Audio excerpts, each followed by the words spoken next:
अस्सलामु अलैकुम रहमतुल्लाहि व बरकातुहू। मैं राना तबस्सुम, निज़ामाबाद की बेटी, तेलंगाना की बेटी, हिंदुस्तान की बेटी हूँ, मगर निज़ामाबाद की बेटी, तेलंगाना की बेटी बोलने के लिए आज मुझे डर महसूस हो रहा है। कल एक ऐसा वाक़या पेश आया जिसको सुनकर मैं अभी तक नहीं संभली।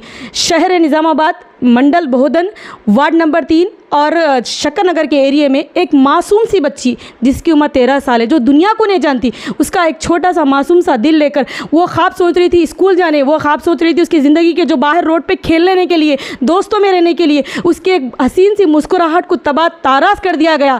एक BRS का लीडर जो कि एक कॉरपोरेटर है, कृष्णा, वार्ड नंबर 3 का, जो एक फ्लोर लीडर भी है, उसका भाई रवि ने ऐसी घटिया रास्केल, इतनी बदतमीज़ खतरनाक हरकत की है कि शर्मिंदगी महसूस हो रही। ये नहीं कि आज हमारी माइनॉरिटी की बेटी के साथ हुआ, वो बेटी हर घर की बेटी है, वो बेटी हर वो इंसान की बेटी है, चाहे हिंदू रहने, मुस्लिम रहने, सिख रहने। एक मासूम सा दिल लेके ज़िंदगी आगे गुजरने वाली बेटी का ज़िंदगी बर्बाद होगी। उसको ये तक नहीं पता कि उसके साथ क्या हुआ। वो अभी तक दिमागी तवाज़ुन खो चुकी है। मैं तेलंगाना गवर्नमेंट से, जो हमारे जो लीडर्स है, हमारे हेडक्वार्टर्स, हमारे KTR साहब, हमारे CM सर, कविता मैडम तो डॉटर ऑफ तेलंगाना है, मैं इस बात से हैरान हूँ कि नॉर्थ इंडिया में होता था, मैं सुनती थी, आज साउथ में वो चीज़ें हो रही, क्राइम तो हो रहा। फिर ये अजमत रेजी, ये रेप, वो बच्ची का जो रेप हुआ, उसको ये खुद नहीं मालूम कि रेप क्या चीज़ होती। वो परेशान हाल है, उसकी आगे की मुस्तकबिल का क्या होगा। अल्हम्दुलिल्लाह मैं तहे दिल से शुक्रिया अदा करती हूँ रुकने असम्बली शकील आमिर साहब का, और जिस तरह से जब मालूम हुआ फ़ौरन एक्शन लिए, उन्होंने गवर्नमेंट से डिमांड भी करे कि इसको फांसी की सज़ा दिया जाए। फांसी की सज़ा होनी चाहिए, तब जाके कोई भी ऐसा इंसान किसी भी लड़की के साथ, किसी मासूम के साथ नहीं करेगा।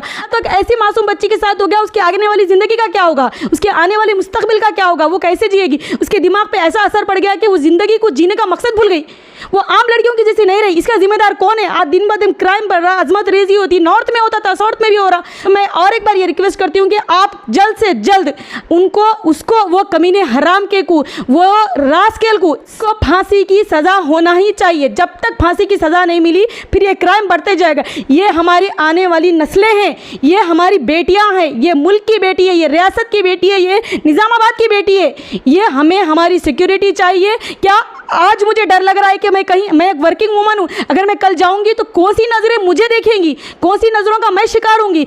निज़ामाबाद की, तेलंगाना की कोई बेटी सेफ नहीं है। हम नॉर्थ में सुनते थे, यहाँ पर भी वैसे हो रहा। मैं एक्सपेक्टेशन कर रही हूँ कविता मैडम का कोई ट्विटर नहीं आया, KTR सर का ट्विटर नहीं आया, कहाँ है ट्वीट्स, किधर से भी नहीं है। मुझे और हमारी अवाम, तेलंगाना की अवाम, हम हमारी रियासत तेलंगाना को लाने में CM साहब का इतना बड़ा हाथ है कि यही जनरेशन कुर्बानी देकर, यही स्टूडेंट्स कुर्बानी देकर तेलंगाना को लाए।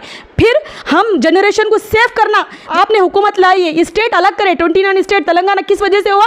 हमारी कुर्बानियाँ, हमारे स्टूडेंट की कुर्बानियाँ, ये जनरेशन की कुर्बानियाँ। फिर CM साहब की आवाज़ नहीं है, KTR साहब की आवाज़ नहीं है। कविता मैडम यहाँ की MLC है, वो डॉटर ऑफ तेलंगाना है, CM की बेटी है, उनकी आवाज़ कहाँ गई? आप आइए मैडम, आके वो बच्चे के घर देखिए, जो 13 साल की मासूम बच्ची, जिसके वालिद का प्रॉब्लम, उनके वालिदा की मेंटली कैंसर वगैरह बीमारी है। पूरा तेलंगाना अवाम, पूरी निज़ामाबाद अवाम और बहोदन अवाम और हम एज एक लड़की होते हुए, मैं ये चीज़ तेलंगाना अवाम से हमारा हक़ मानती हूँ कि मैं एक लड़की हूँ, और इस हक़ के मुताबिक जिस तरह से रेप करने की सज़ा एक मौत है, उसको आप लोग किसी किस्म की कोई रिवायत ना करें। तमाम ओहदेदार, यहाँ तक कि पुलिस डिपार्टमेंट, TRS गवर्नमेंट के जितने भी ओहदेदार हैं, आला ओहदेदार, सब मिलकर उसी किसी किस्म की कोई रियायत ना दे, उसको फांसी की सज़ा दे। जब इसको फांसी की सज़ा होंगी, कोई भी इंसान किसी भी लड़की पे गलत नज़र नहीं डालेगा, चाहे वो हिंदू हो, मुस्लिम हो या सिख हो, ईसाई, उसको फांसी की सज़ा होनी चाहिए। और हम ये खामोश नहीं बैठेंगे। उसको जेल हो गई, हाँ ठीक है, लेकिन जब तक फांसी की सज़ा नहीं हुई, हम खामोश नहीं बैठेंगे। अगर हमारा ये मुताबला नहीं किया गया, हमारी अपील कंप्लीट नहीं होंगी, तो हम पीसफुल्ली इसको प्रोटेस्ट भी करेंगे। जब तक वो बच्ची को इंसाफ नहीं मिलता, हम खामोश नहीं बैठेंगे। तेलंगाना की बेटी राना तबस्सुम।